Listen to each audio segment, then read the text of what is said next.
Kişili, qadınlı fərq etmədən avtomobil həvəskarlarının cənnətinə xoş gəldiniz. Guangzhou Auto Show 2025. Showda yeni relizlərdən başqa yeni avtomobillər də təqdim olunmuşdu. Misal üçün Audi bir neçə yeni avtomobilləri təqdim etmişdi. Məncə dizayn normaldır.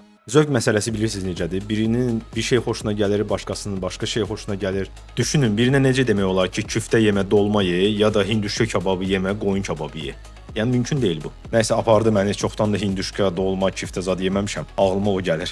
Maşına baxıb. Nəysə, qaydaq Audimizə. Yeni A5 Long modeli. Longlar bilirsiniz də, ancaq Çində olur. Mercedes, BMW, Audi hamısında long var. Çində bugün həddindən artıq çox avtomobil markası var və hamısı mübarizə aparır, rəqabət edir. Bu sistem belədir. 10-15 ildən sonra ən gözəl qiymət, keyfiyyət və təbii ki model ayaqda qalacaq. Qalanların hamısı yox olacaq. Bugün artıq bir neçə avtomobil şirkətləri var ki, bankrot olub və onlar yoxdurlar artıq. Amma avtomobilləri hələ də küçələrdədir. Sərginin gülü Zeekr 9X. Bu maşına həddindən artıq çox maraq var idi sərgidə. Ümumiyyətlə Çin markaları böyük avtomobilləri istehsal etməyin tendensiyasını müşahidə edirəm. Markalar giriblər rəqabətə və ardı-ardıya yeni böyük avtomobillər buraxırlar. Görək axırda kim udacaq və kim qalacaq. Bircə onu deyə bilərəm ki, Aito və Lisan bugünkü günün qalibidir. Mən yollarda nəyi görürəm, onu deyirəm.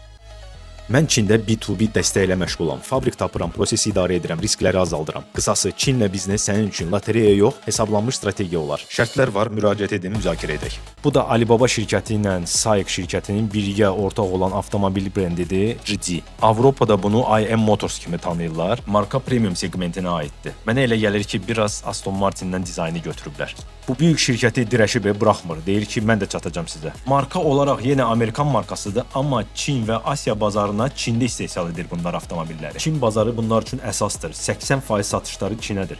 Sizə bir dənə futuristik Jak göstərdim. Heç Jakdan gözləməzdim. Guangzhou Auto Show-dan 4 hissə olacaq. 5 saat, 6 saata yaxın mən material çəkirdim və bunu indi kəsib doğrayıb sizə göstərəcəm. Təşəkkür edirəm. Sağ olun, gələn görüşlərə qədər. Bay bay.